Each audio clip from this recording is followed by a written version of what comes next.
명쾌한 해설을 해주실 뉴스 전문가 두 분 오늘도 스튜디오에 나와 있습니다. 먼저 김종혁 국민의힘 비대위원 오늘 시간 함께합니다. 안녕하십니까? 어서 오십시오. 안녕하세요.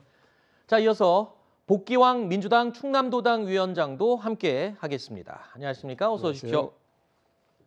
자, 노동당 창건일, 북한의 노동당 창건일이 어제였습니다. 북한은 그동안 진행해왔던 훈련의 세부 내용들을 이례적으로 모두 공개했습니다. 그 가운데 가장 관심이 집중됐던 내용이 있죠. 먼저 영상으로 확인해 보시죠.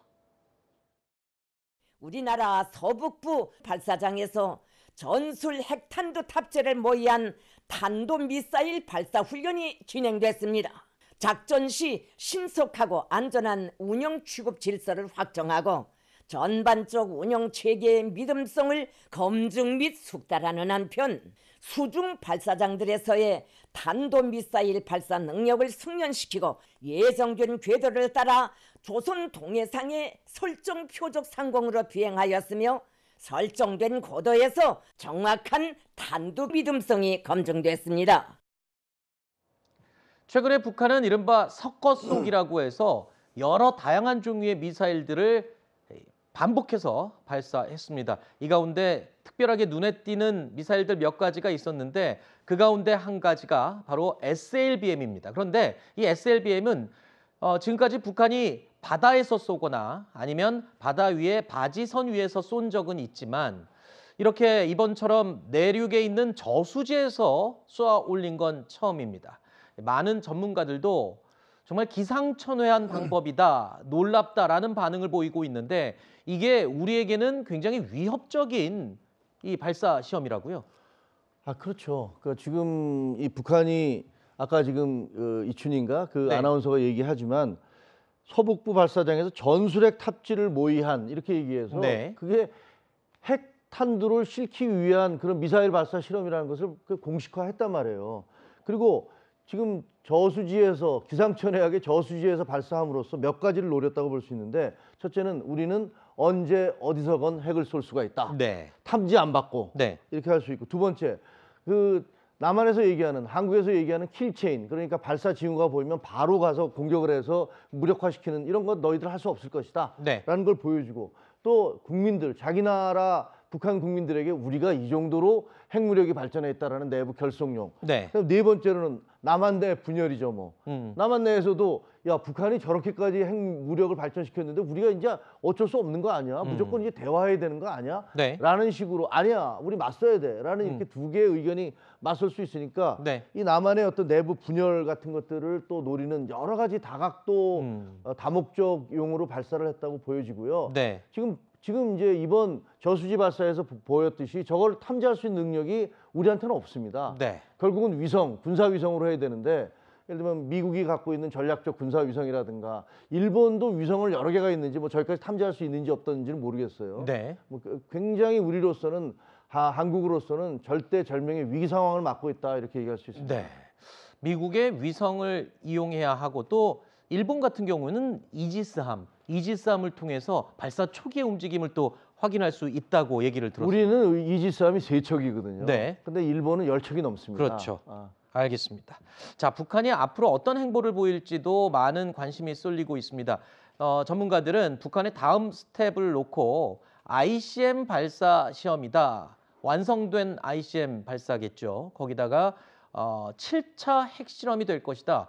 핵탄두 소형화, 수소폭탄 여러 가지 이 완성형 핵실험이 될 것이다라는 의견이 분분한 상황입니다. 자, 이런 가운데 김정은 북한 국무위원장이요.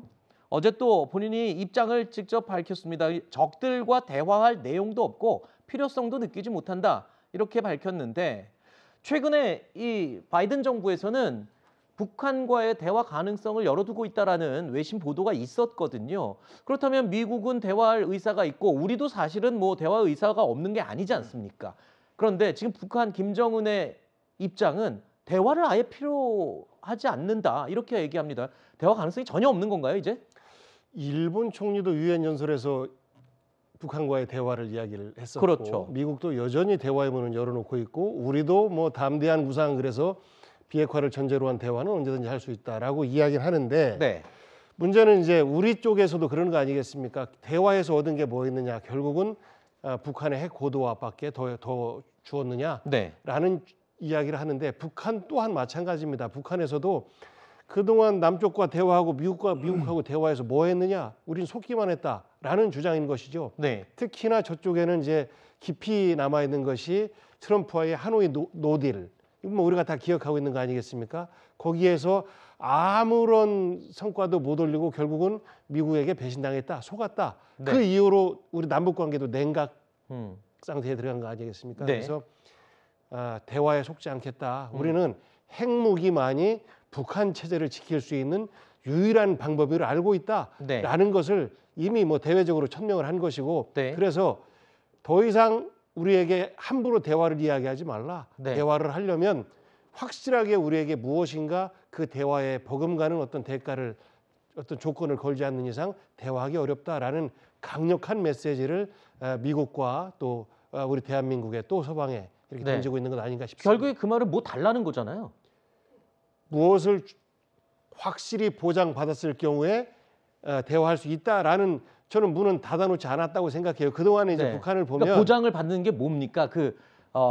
북한의 뭐 보장 명분은 안정이지만 식량이나 경제적 지원 또는 유엔의 제재 해제 뭐 이런 거 아니겠습니까? 최종적으로는 체제 안정을 보장받는 그렇겠죠. 것이고, 네. 그것에 대한 순서상으로 해서 우리가 이제 그 스텝별로 단계별로 예를 들어서 뭐 제재 해제에 따른 어떤 무기의 어떤 뭐 폐기라든지 뭐 이런 것들이 함께 이렇게 왔다 갔다 할 수 있겠죠. 근데 네. 그것은 뭐 지금 현재로서는 너무나 먼 이야기고, 네. 북의 입장에서는 어차피 대화에 임했다가 네. 우리만 손해봤다라고 하는 북한의 입장을 피력하고 있는 것 아닌가. 우리가 볼 때는 사실 어이없는 주장인데 또 그들 입장에서 볼 때는 그렇군요. 마침 이제 이런 또 훈련을 한 시기가 한미일 군사 훈련에 네. 맞대응을 하는 네. 이런 나름대로의 명분을 가지고 전 세계에 우리는 대응 훈련이었지 공격 훈련 아니었다라고 알겠습니다. 주장하고 있는 것 같습니다. 북한은 지금 한미일 군사 훈련에 대한 대응이라고 주장하고 있지만 또 우리 입장에서 보면 북한의 이런 핵실험, 핵 무력 도발에 대한